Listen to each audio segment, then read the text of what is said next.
ಆತ್ಮೀಯ ಎಲ್ಲ ಪ್ರಥಮ BA ವಿದ್ಯಾರ್ಥಿಗಳಿಗೆ ಅರ್ಥಶಾಸ್ತ್ರದ ಆನ್ಲೈನ್ ತರಗತಿಗೆ ಸ್ವಾಗತವನ್ನು ಕೋರ್ತಾ ಇದ್ದೀನಿ. ವಿದ್ಯಾರ್ಥಿಗಳೇ, ಹಿಂದಿನ ತರಗತಿಯಲ್ಲಿ ನಾನು ಸಮಗ್ರ ಅರ್ಥಶಾಸ್ತ್ರದ ಅರ್ಥ ಮತ್ತು ಪರಿಚಯ ಹಾಗೂ ಸಮಗ್ರ ಅರ್ಥಶಾಸ್ತ್ರದ ಧ್ಯೇಯೋದ್ದೇಶಗಳ ಬಗ್ಗೆ ತಮಗೆ ವಿವರಣೆಯನ್ನು ನೀಡಿದ್ದೆ. ವಿದ್ಯಾರ್ಥಿಗಳೇ, ಇಂದಿನ ತರಗತಿಯಲ್ಲಿ ನಾನು ಸಮಗ್ರ ಅರ್ಥಶಾಸ್ತ್ರದ ಸಾಧನಗಳು, ವಿದ್ಯಾರ್ಥಿಗಳು ಇದು 10 ಅಂಕದ ಪ್ರಶ್ನೆ.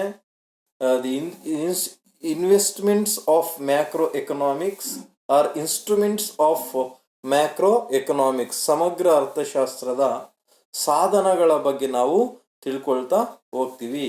ವಿದ್ಯಾರ್ಥಿಗಳೇ, ನಾನು ಆಗಲೇ ಹೇಳಿದ್ದೀನಿ, ಸಮಗ್ರ ಅರ್ಥಶಾಸ್ತ್ರ ಅಂತ ಹೇಳಿದ್ರೆ ಒಂದು ದೇಶದ ಹಣಕಾಸಿನ ಚಟುವಟಿಕೆಗಳನ್ನು ಸಮಗ್ರವಾಗಿ ಅಧ್ಯಯನ ಮಾಡುವಂತಹ ಶಾಸ್ತ್ರವನ್ನು, ಒಂದು ದೇಶದ ಆರ್ಥಿಕ ಚಟುವಟಿಕೆಗಳನ್ನು ವಿಶಾಲವಾಗಿ ಒಟ್ಟಾಗಿ ಅಧ್ಯಯನ ಮಾಡುವಂತಹ ಶಾಸ್ತ್ರವನ್ನು ಸಮಗ್ರ ಅರ್ಥಶಾಸ್ತ್ರ ಎಂದು ಕರೆಯಲಾಗುತ್ತದೆ.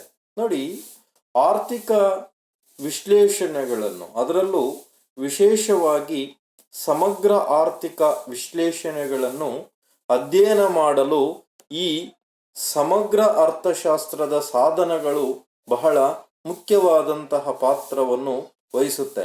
ಯಾವುದೇ ಒಂದು ಸಿದ್ಧಾಂತಗಳು ಇದ್ದಾಗ ಆ ಸಿದ್ಧಾಂತಗಳನ್ನು ಬಳಸುವಂತಹ ಸಾಧನಗಳು ಬಹಳ ಮುಖ್ಯವಾಗುತ್ತೆ. ಫಾರ್ ಎಕ್ಸಾಂಪಲ್, ಬಸ್ ಇರುತ್ತೆ, ಆದರೆ ಆ ಬಸ್ಸು ಚಲಿಸೋದಕ್ಕೆ ಮುಖ್ಯವಾದಂತಹ ಸಾಧನ ಏನು?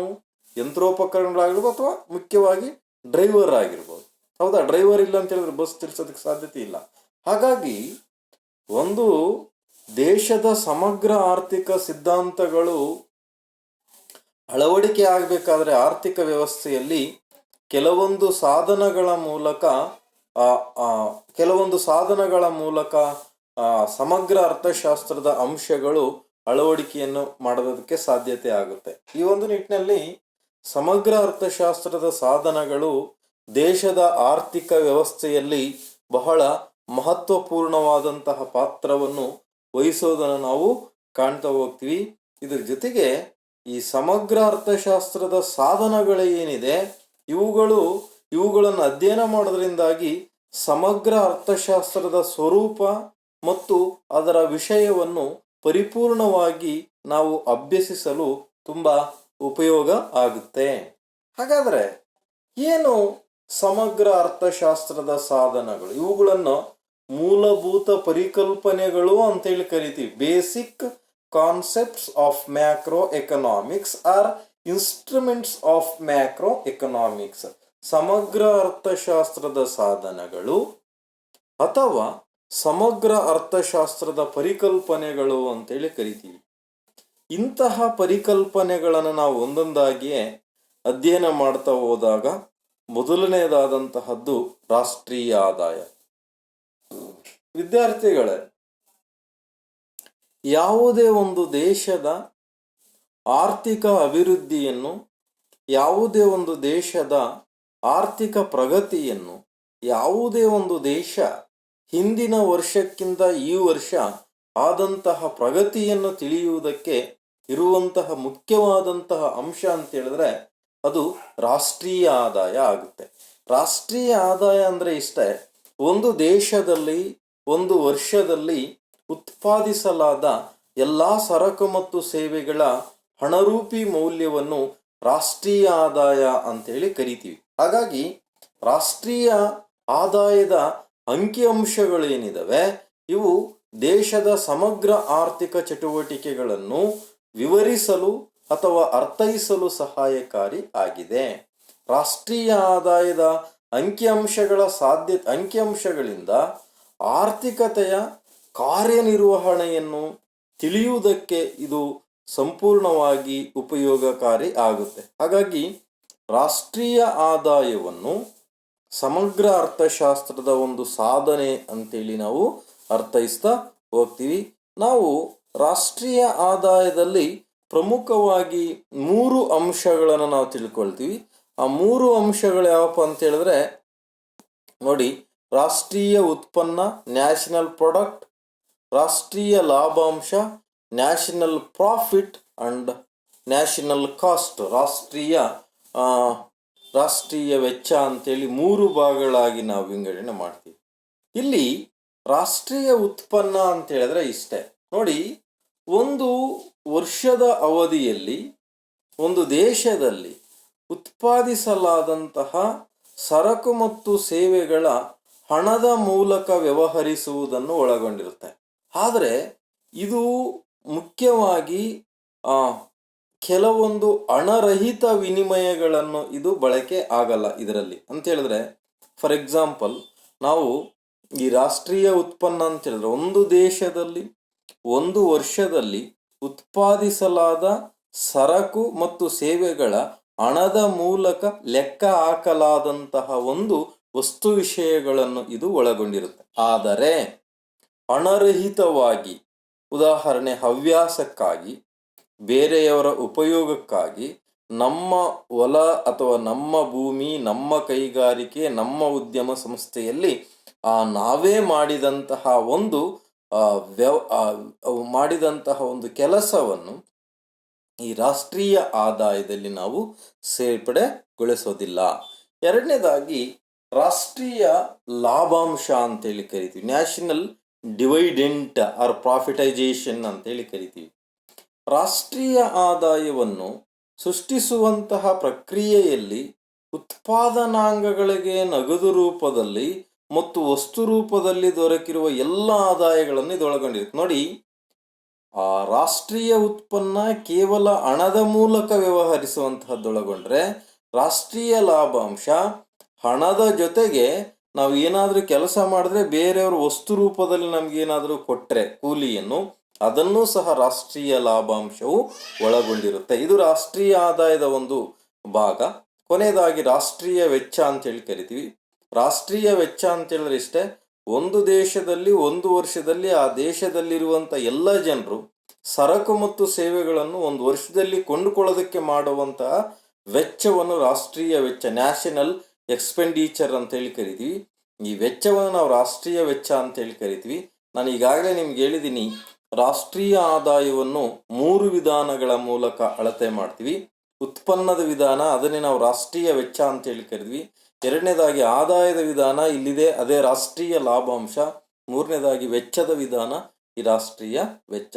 ಈ ರೀತಿ ರಾಷ್ಟ್ರೀಯ ಆದಾಯವನ್ನು ಪ್ರಮುಖವಾಗಿ 3 ವಿಧಗಳಲ್ಲಿ ನಾವು ಅಂದಾಜು ಮಾಡ್ತಾ ಹೋಗ್ತೀವಿ.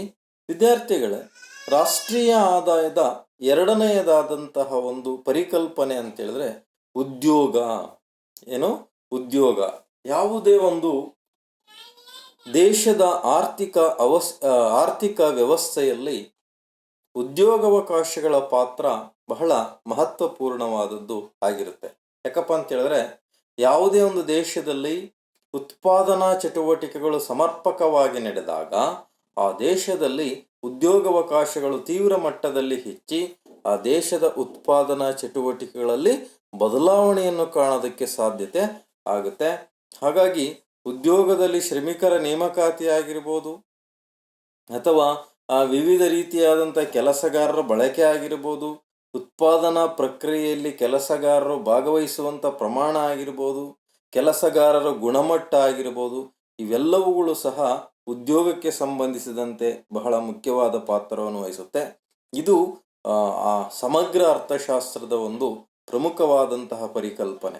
ಇಲ್ಲಿ ವಿಶೇಷವಾಗಿ ಉತ್ಪಾದನಾಂಗಗಳಿಗೆ ಈ ಉದ್ಯೋಗಾವಕಾಶಗಳು ಎನ್ನುವಂತಹದ್ದು ಸಂಬಂಧಿಸಿದೆ. ಉತ್ಪಾದನಾಂಗಗಳಂತ ಹೇಳಿದ್ರೆ ನಮ್ಗೆ ಗೊತ್ತಿದೆ, ಭೂಮಿ, ಶ್ರಮ, ಬಂಡವಾಳ, ಸಂಘಟನೆ, ಈ 4 ಉತ್ಪಾದನಾಂಗಗಳಿದೆ. ಈ 4 ಉತ್ಪಾದನಾಂಗಗಳಲ್ಲಿ ಭೂಮಿಗೆ ಗೇಣಿಯನ್ನು, ಶ್ರಮಕ್ಕೆ ಕೂಲಿಯನ್ನು, ಈ ಶ್ರಮವು ಉದ್ಯೋಗಾವಕಾಶಗಳಿಗೆ ಸಂಬಂಧಿಸಿದೆ. ಆದರೆ ಭೂಮಿ, ಬಂಡವಾಳ ಮತ್ತು ಸಂಘಟನೆಯೂ ಸಹ ಉದ್ಯೋಗಾವಕಾಶಗಳಿಗೆ ಪರೋಕ್ಷವಾಗಿ ಸಹಾಯಕಾರಿಯಾಗಿದೆ. ಯಾಕಪ್ಪ ಅಂತ ಹೇಳಿದ್ರೆ, ಭೂಮಿಯ ಹೆಚ್ಚಿದ್ದಾಗ ಅಲ್ಲಿ ಉತ್ಪಾದನಾ ಚಟುವಟಿಕೆಗಳು ತೊಡಸ್ಕೊಂಡ್ರೆ ಉದ್ಯೋಗಾವಕಾಶಗಳು ಹೆಚ್ಚಾಗುತ್ತೆ. ಯಾರಲ್ಲಿ ಬಂಡವಾಳ ಹೆಚ್ಚಿರುತ್ತೋ ಬಂಡವಾಳ ಹೂಡಿಕೆ ಮಾಡಿದಾಗ ಅಲ್ಲಿ ಉತ್ಪಾದನೆ ಹೆಚ್ಚಾಗಿ ಉದ್ಯೋಗಾವಕಾಶಗಳು ಹೆಚ್ಚಾಗುತ್ತೆ. ಸಂಘಟನಾಕಾರ ಉದ್ಯಮ ವ್ಯವಸ್ಥೆಯನ್ನು ಸಂಘಟಿಸಿದಾಗ ಅಲ್ಲಿ ಉತ್ಪನ್ನದ ಪ್ರಮಾಣಗಳಲ್ಲಿ ತೊಡಗಿ ಉದ್ಯೋಗಾವಕಾಶಗಳನ್ನು ಪಡ್ಕೊಳ್ಳೋದಕ್ಕೆ ತುಂಬ ಅನುಕೂಲಕಾರಿ ಆಗುತ್ತೆ. ಈ ಒಂದು ನಿಟ್ಟಿನಲ್ಲಿ ಈ ಉದ್ಯೋಗಾವಕಾಶಗಳು ಆರ್ಥಿಕ ವ್ಯವಸ್ಥೆಯಲ್ಲಿ ಬಹಳ ಮುಖ್ಯವಾದಂತಹ ಪಾತ್ರವನ್ನು ವಹಿಸುತ್ತೆ. ಮೂರನೇದಾದಂತಹ ಒಂದು ಸಮಗ್ರ ಅರ್ಥಶಾಸ್ತ್ರದ ನಾವು ಇದಕ್ಕೆ ಹೋಗ್ತೀವಿ, ಯಾವುದು ಸಾಧನ ಅಥವಾ ಪರಿಕಲ್ಪನೆಗೆ. ಅದ್ಯಾವುದಪ್ಪ ಅಂತ ಹೇಳಿದ್ರೆ ಅನುಭೋಗ, ಕನ್ಸಂಪ್ಷನ್. ವಿದ್ಯಾರ್ಥಿಗಳೇ, ಅನುಭೋಗವನ್ನು ಸೂಕ್ಷ್ಮ ಅರ್ಥಶಾಸ್ತ್ರದಲ್ಲಿಯೂ ಅಧ್ಯಯನ ಮಾಡ್ತೀವಿ, ಸಮಗ್ರ ಅರ್ಥಶಾಸ್ತ್ರದಲ್ಲಿಯೂ ಅಧ್ಯಯನ ಮಾಡ್ತೀವಿ. ಆದರೆ ಇಲ್ಲಿ ಸೂಕ್ಷ್ಮ ಅರ್ಥಶಾಸ್ತ್ರದಲ್ಲಿ ಒಬ್ಬ ವ್ಯಕ್ತಿಯ ಅನುಭೋಗದ ಬಗ್ಗೆ ತಿಳ್ಕೊಂಡ್ರೆ, ಸಮಗ್ರ ಅರ್ಥಶಾಸ್ತ್ರದಲ್ಲಿ ಒಂದು ದೇಶದ ಜನರ ಒಟ್ಟು ಅನುಭೋಗದ ಬಗ್ಗೆ ನಾವು ಅಧ್ಯಯನವನ್ನು ಮಾಡ್ತೀವಿ. ಏನು ಅನುಭೋಗ? What is consumption? ಅನುಭೋಗ ಅಂತ ಹೇಳಿದ್ರೆ ಮಾನವನು ತನ್ನ ಬಯಕೆಗಳನ್ನು ಈಡೇರಿಸಿಕೊಳ್ಳಲು ಸರಕು ಮತ್ತು ಸೇವೆಗಳನ್ನು ಕೊಂಡುಕೊಳ್ಳುವುದು, ಸರಕು ಮತ್ತು ಸೇವೆಗಳನ್ನು ಅನುಭೋಗಿಸುವುದು, ಬಳಸುವುದನ್ನು ನಾವು ಅನುಭೋಗ ಅಂತೇಳಿ ಕರಿತೀವಿ. ಈ ಅನುಭೋಗ ಎಂಬುದು ಕುಟುಂಬ ವಲಯದ ಒಟ್ಟು ಅನುಭೋಗವನ್ನು ಪ್ರತಿನಿಧಿಸುತ್ತೆ. ನಾನು ಹೇಳಿದೆ, ಒಂದು ದೇಶದ ಎಲ್ಲ ಜನರು, ಸಾಮಾನ್ಯವಾಗಿ ಜನರು ಕುಟುಂಬದಲ್ಲಿರ್ತಾರೆ. ಒಂದು ದೇಶದ ಎಲ್ಲ ಕುಟುಂಬಗಳ ಒಟ್ಟು ಅನುಭೋಗ ಅಂದ್ರೆ ಏನು ಸರಕುಗಳನ್ನು ಕೊಂಡುಕೊಳ್ತಾರೋ ಅದನ್ನು ನಾವು ಅನುಭೋಗ ಅಂತೇಳಿ ಕರಿತೀವಿ. ಈ ಅನುಭೋಗದಲ್ಲಿ ಹಲವಾರು ಅಂಶಗಳನ್ನು ನಾವು ಕಾಣ್ತೀವಿ. ಸರಾಸರಿ ಅನುಭೋಗದ ಪ್ರವೃತ್ತಿ, ಸೀಮಾಂತ ಅನುಭೋಗದ ಪ್ರವೃತ್ತಿ. ಸರಾಸರಿ ಒಂದು ಅನುಭೋಗದ ಪ್ರವೃತ್ತಿಯಲ್ಲಿ ಮತ್ತು ಸೀಮಾಂತ ಅನುಭೋಗದ ಪ್ರವೃತ್ತಿಯಲ್ಲಿ ಅನುಭೋಗದ ವೆಚ್ಚ, ಅನುಭೋಗದ ಕ್ರಿಯೆ ಮೊದಲಾದಂತಹ ಅಂಶಗಳನ್ನು ನಾವು ಅನುಭೋಗದ ಒಂದು ಸಿದ್ಧಾಂತದಲ್ಲಿ ಅಧ್ಯಯನ ಮಾಡ್ತಾ ಹೋಗ್ತೀವಿ. ಹಾಗಾಗಿ ಈ ಅನುಭೋಗವು ಸಮಗ್ರ ಅರ್ಥಶಾಸ್ತ್ರದ ಒಂದು ಪ್ರಮುಖವಾದಂತಹ ಸಾಧನ ಅಂತೇಳಿ ನಾವು ಹೇಳ್ಬೋದು. ನೆಕ್ಸ್ಟು ಉಳಿತಾಯಗಳು. ವಿದ್ಯಾರ್ಥಿಗಳೇ, ಈ ಉಳಿತಾಯವು ಸಮಗ್ರ ಅರ್ಥಶಾಸ್ತ್ರದ ಒಂದು ಪರಿಕಲ್ಪನೆ ಆಗಿದೆ. ಈ ಉಳಿತಾಯ ಅಂತ ಹೇಳಿದ್ರೆ ಏನು? ಅನುಭೋಗವನ್ನು ಹೊರತುಪಡಿಸಿದಂತಹ ಹಣ. Y minus C is equal to S. ಅಂದ್ರೆ ವೈ ಅಂದ್ರೆ ಇಲ್ಲಿ ಇನ್ಕಮ್, ಆದಾಯ, ಮೈನಸ್ ಸಿ ಅಂತ ಹೇಳಿದ್ರೆ ಅನುಭೋಗ. ಆದಾಯದಲ್ಲಿ ಅನುಭೋಗಕ್ಕೆ ಖರ್ಚು ಮಾಡಿ, ಅಂದ್ರೆ ಅನುಭೋಗ ಖರ್ಚು ಮಾಡಿದಂಥ ಹಣವನ್ನು ಮೈನಸ್ ಮಾಡಿ ಉಳಿದಂತಹ ಒಂದು ಹಣವನ್ನು ನಾವು ಉಳಿತಾಯ ಅಂತ ಹೇಳಿ ಕರಿತೀವಿ.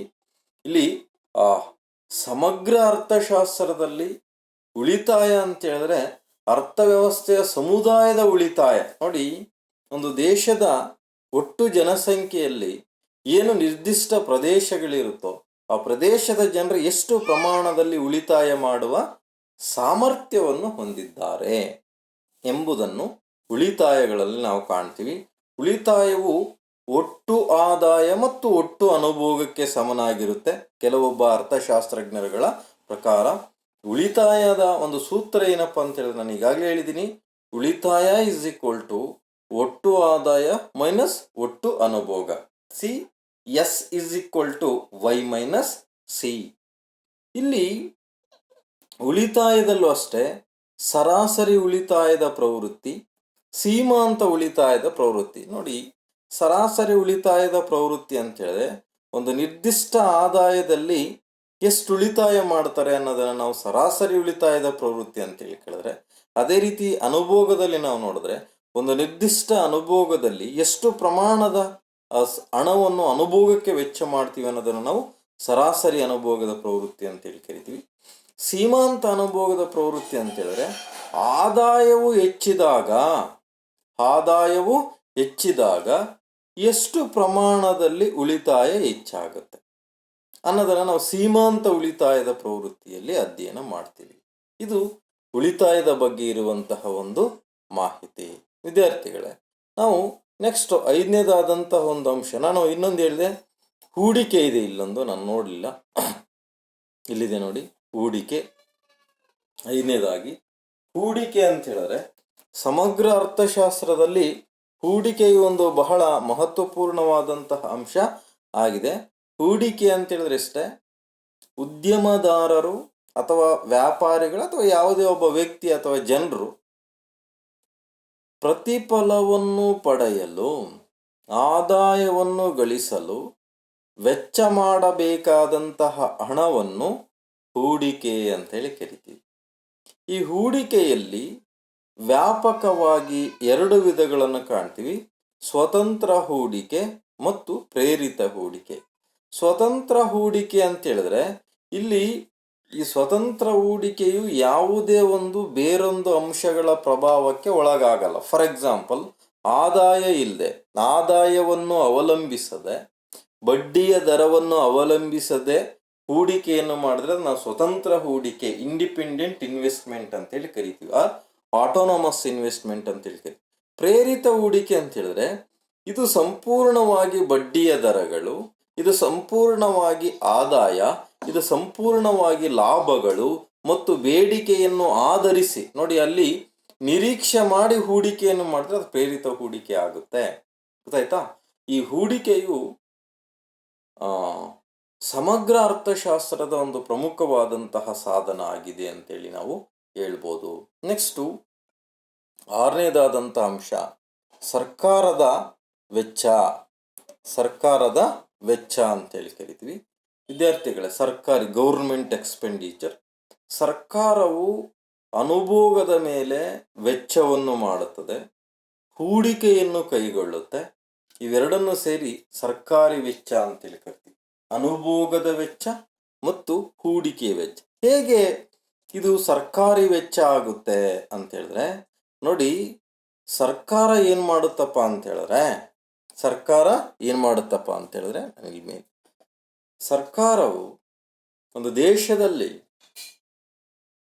ಅನುಭೋಗದ ಸರಕುಗಳ ಮೇಲೆ ವೆಚ್ಚವನ್ನು ಮಾಡುತ್ತೆ. ಫಾರ್ ಎಕ್ಸಾಂಪಲ್, ಸಹಾಯಧನವನ್ನು ನೀಡುತ್ತೆ ಅನುಭೋಗಿ ಸರಕುಗಳಿಗೆ. ಹೌದಾ?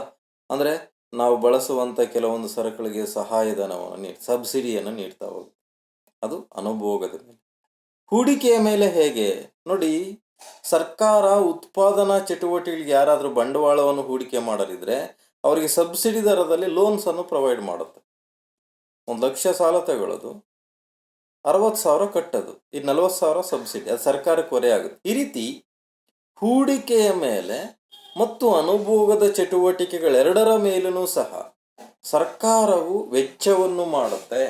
ಈ ಸರ್ಕಾರಿ ವೆಚ್ಚವು ಸಮಗ್ರ ಅರ್ಥಶಾಸ್ತ್ರದ ಒಂದು ಸಾಧನ, ಸಮಗ್ರ ಅರ್ಥಶಾಸ್ತ್ರದ ಒಂದು ಪರಿಕಲ್ಪನೆ ಆಗಿದೆ.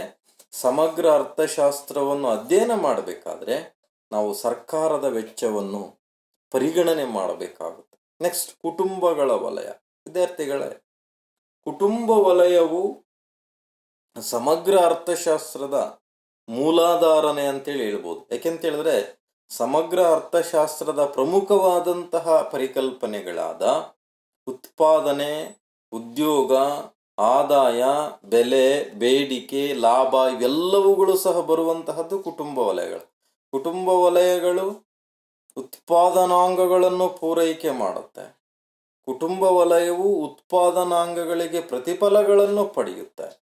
ಹಾಗಾಗಿ ಈ ಕುಟುಂಬ ವಲಯಗಳು ದೇಶದ ಆರ್ಥಿಕ ವ್ಯವಸ್ಥೆಯಲ್ಲಿ, ದೇಶದ ಆರ್ಥಿಕ ಚಟುವಟಿಕೆಗಳು ನಡೆಯುವಲ್ಲಿ, ದೇಶದ ಸಮಗ್ರ ಆರ್ಥಿಕ ಪರಿಕಲ್ಪನೆಗಳು ಯಶಸ್ವಿಯಾಗುವಲ್ಲಿ ಪ್ರಮುಖವಾದಂತಹ ಪಾತ್ರವನ್ನು ವಹಿಸುತ್ತೆ ಅಂತ ಹೇಳಿ ನಾವು ಹೇಳ್ಬೋದು.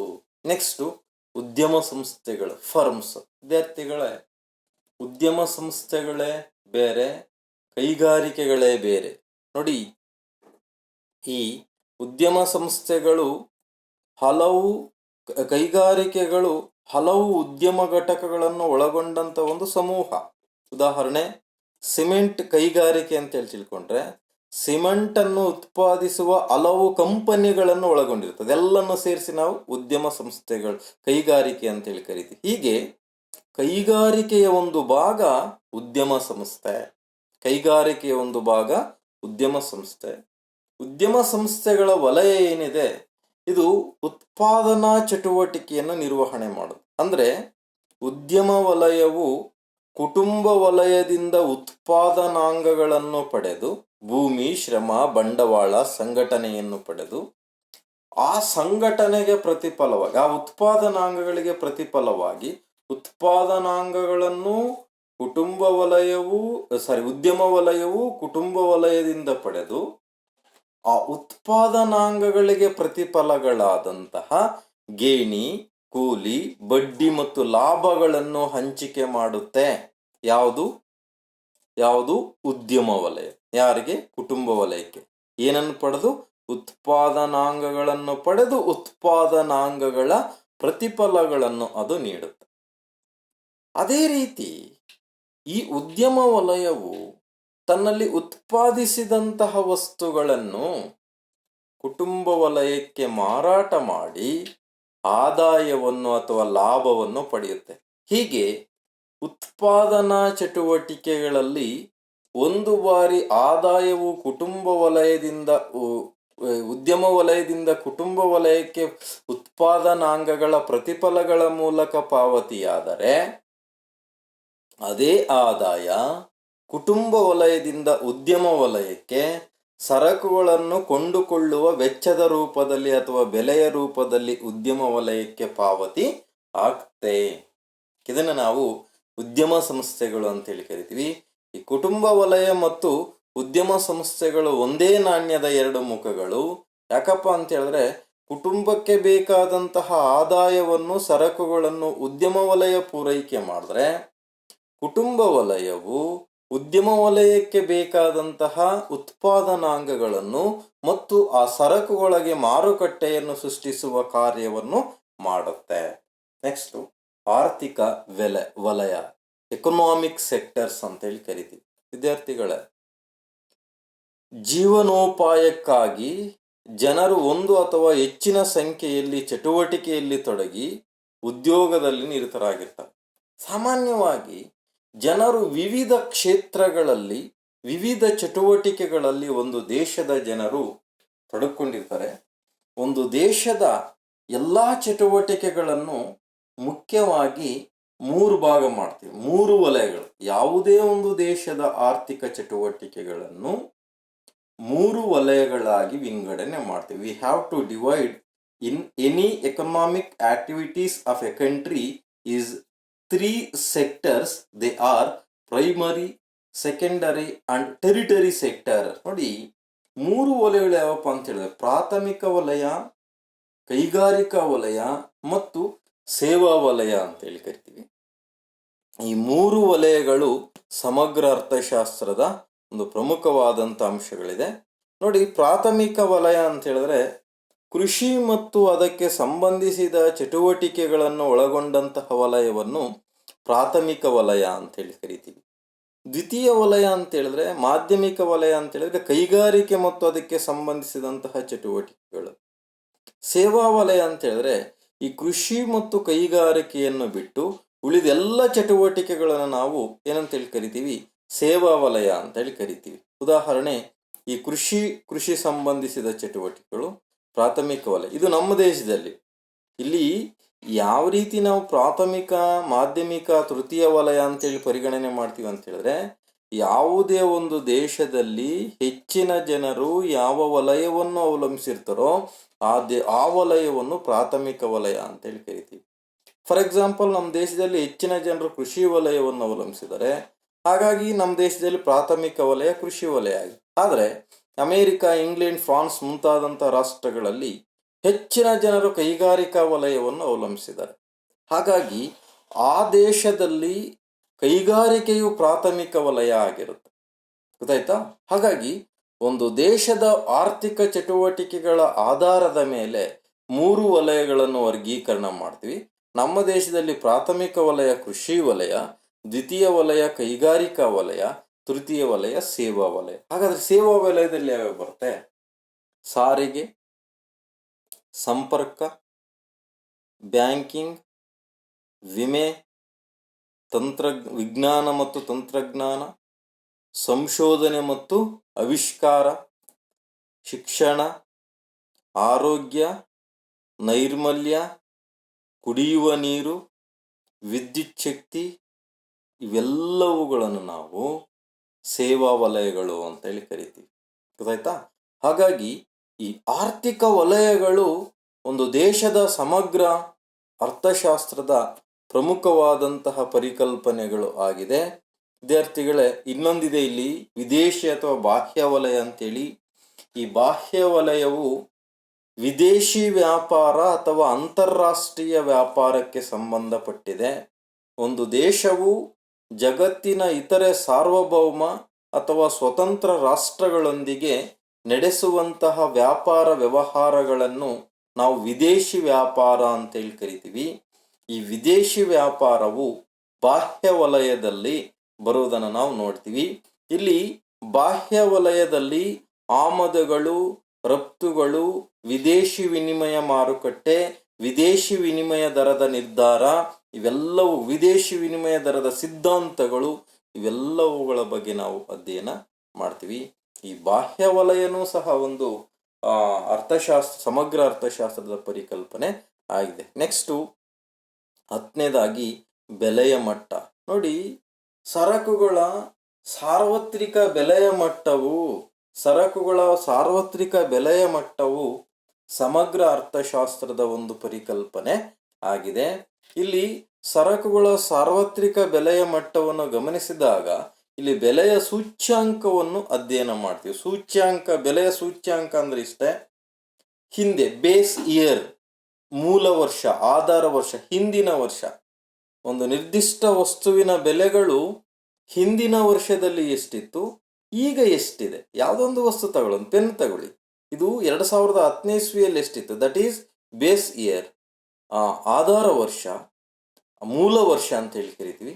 ಆ ವರ್ಷದಲ್ಲಿ ಒಂದು ವಸ್ತುವಿನ ಬೆಲೆ ಎಷ್ಟಿತ್ತು, ಈಗ ಆ ವಸ್ತುವಿನ ಬೆಲೆ ಎಷ್ಟಿದೆ ಪ್ರಸ್ತುತವಾಗಿ, ಎಷ್ಟು ವ್ಯತ್ಯಾಸ ಆಗಿದೆ, ಎಷ್ಟು ಚೇಂಜಸ್ ಆಗಿದೆ, ಎಷ್ಟು ಸರಾಸರಿಯಾಗಿ ಎಷ್ಟು ಹೆಚ್ಚಾಗಿದೆ ಅಥವಾ ಕಡಿಮೆ ಆಗಿದೆ ಎಂಬುದನ್ನು ತಿಳಿಸ್ಕೊಳ್ಳೋದನ್ನು ನಾವು ಬೆಲೆಯ ಸೂಚ್ಯಾಂಕ ಅಂತೇಳಿ ಕರಿತೀವಿ. ವಿದ್ಯಾರ್ಥಿಗಳೇ, ಈ ಬೆಲೆಯ ಸೂಚ್ಯಾಂಕವನ್ನು ನಾವು ಅಧ್ಯಯನ ಮಾಡ್ತೀವಿ ಈ ಸಮಗ್ರ ಅರ್ಥಶಾಸ್ತ್ರದಲ್ಲಿ. ಈ ಬೆಲೆಗಳ ಮಟ್ಟದಲ್ಲಿ ಬೆಲೆಯ ನೀತಿ ಎನ್ನುವಂಥ ಕಾನ್ಸೆಪ್ಟು ಒಂದು ಚಾಪ್ಟರ್ ಇದೆ, ಅದು ನಿಮಗಿಲ್ಲ. ಬೆಲೆಯ ಧೋರಣೆಗಳಾಗಿರ್ಬೋದು, ಬೆಲೆಯ ನೀತಿಗಳಾಗಿರ್ಬೋದು, ಗೊತ್ತಾಯ್ತಾ?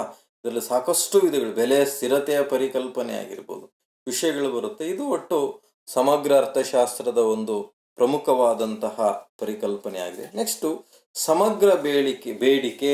ನೋಡಿ, ಸಮಗ್ರ ಬೇಡಿಕೆ ಮತ್ತು ಸಮಗ್ರ ಪೂರೈಕೆ, ಇದನ್ನು ಸಮಗ್ರ ಸಮತೋಲನದಲ್ಲಿ ಕಾಣ್ತೀವಿ ನಾವು. ಅಗ್ರಿಗೇಟ್ ಇಕ್ವಿಲಿಬ್ರಿಯಮ್ ಅಲ್ಲಿ ಅಗ್ರಿಗೇಟ್ ಡಿಮಾಂಡ್, ಅಗ್ರಿಗೇಟ್ ಸಪ್ಲೈ ಎರಡನ್ನು ಕೊಡ್ತೀವಿ. ಸಮಗ್ರ ಬೇಡಿಕೆ ಅಂದ್ರೆ ಇಷ್ಟೇ. ಒಂದು ದೇಶದಲ್ಲಿ ಸರಕು ಮತ್ತು ಸೇವೆಗಳಿಗಿರುವಂತಹ ಬೇಡಿಕೆಯನ್ನು ನಾವು ಸಮಗ್ರ ಬೇಡಿಕೆ ಅಂದ್ರೆ, ಒಂದು ದೇಶದಲ್ಲಿ ಒಂದು ನಿರ್ದಿಷ್ಟ ಗುಂಪಿನ ಸರಕುಗಳನ್ನು ಒಂದು ದೇಶದ ಎಲ್ಲ ಜನರು ಎಷ್ಟು ವಸ್ತುಗಳನ್ನು ಕೊಂಡುಕೊಳ್ತಾರೆ. ನಮ್ಮ ದೇಶದಲ್ಲಿ ಯಾವುದೋ ಒಂದು ಕೆಲವೊಂದು ಗುಂಪುಗಳು, ಆಹಾರದ ವಸ್ತುಗಳು, ಅನುಭೋಗದ ವಸ್ತುಗಳು, ಹೂಡಿಕೆಯ ವಸ್ತುಗಳು, ಬಂಡವಾಳ ಸರಕುಗಳು, ಈ ರೀತಿ ಬೇರೆ ಬೇರೆ ವಿಧಗಳಿದೆ. ಈ ವಿಧಗಳು 100ಕ್ಕೆ ಎಷ್ಟು ಪ್ರಮಾಣದಲ್ಲಿ ಕೊಂಡುಕೊಳ್ತಾರೆ. ಉತ್ಪಾದನೆಯಾದಂಥ ಎಲ್ಲ ಸರಕುಗಳನ್ನು ಕೊಂಡುಕೊಳ್ಳಲ್ಲ, ಎಷ್ಟು ಪ್ರಮಾಣದಲ್ಲಿ ಕೊಂಡುಕೊಳ್ತಾರೆ ಅನ್ನೋದನ್ನು ನಾವು ಸಮಗ್ರ ಬೇಡಿಕೆ. ಸಮಗ್ರ ಪೂರೈಕೆ ಅಂತ ಹೇಳಿದ್ರೆ ಎಷ್ಟು ಮಾರಾಟ ಆಗುತ್ತೆ. ಫಾರ್ ಎಕ್ಸಾಂಪಲ್, ವಸ್ತುಗಳನ್ನು ಮಾರಾಟ ಮಾಡಿದ್ರೆ ಅದನ್ನು ಪೂರೈಕೆ ಅಂತ ಹೇಳಿ ಕರಿತೀವಿ, ಕೊಂಡುಕೊಂಡ್ರೆ ಅದನ್ನು ಬೇಡಿಕೆ ಅಂತ ಹೇಳಿ ಕರಿತೀವಿ. ಈ ರೀತಿ ಕೊಂಡುಕೊಂಡಾಗ ಬೇಡಿಕೆ ಆಗುತ್ತೆ, ಅವೇ ಮಾರಾಟ ಮಾಡಿದಾಗ ಪೂರೈಕೆ ಆಗುತ್ತೆ. ಒಂದು ನಿರ್ದಿಷ್ಟ ಅವಧಿಯಲ್ಲಿ ಒಂದು ದೇಶದಲ್ಲಿ ಎಷ್ಟು ಪ್ರಮಾಣದ ವಸ್ತುಗಳು ಮಾರಾಟ ಆದವು ಎಂಬುದನ್ನು ತಿಳಿಸುವುದೇ ಸಮಗ್ರ ಪೂರೈಕೆ ಆಗಿರುತ್ತೆ. ಹಾಗಾಗಿ ಸಮಗ್ರ ಪೂರೈಕೆ, ಸಮಗ್ರ ಬೇಡಿಕೆ ಇವುಗಳು ಸಹ ಒಂದು ದೇಶದ ಪ್ರಮುಖವಾದಂತಹ ಒಂದು ಪರಿಕಲ್ಪನೆಗಳು ಅಥವಾ ಸಾಧನಗಳು ಆಗಿದೆ. ಸ್ಟೂಡೆಂಟ್ಸ್, ಇಲ್ಲಿಗೆ ಹೆಚ್ಚು ಕಡಿಮೆ ಸಮಗ್ರ ಅರ್ಥಶಾಸ್ತ್ರದ ಸಾಧನಗಳು ಕಂಪ್ಲೀಟ್ ಆಯಿತು. ಟೋಟಲ್ಲು 12 ಸಾಧನಗಳ ಬಗ್ಗೆ ನಾವು ತಿಳ್ಕೊಂಡಿದ್ದೀವಿ. ಇಲ್ಲಿ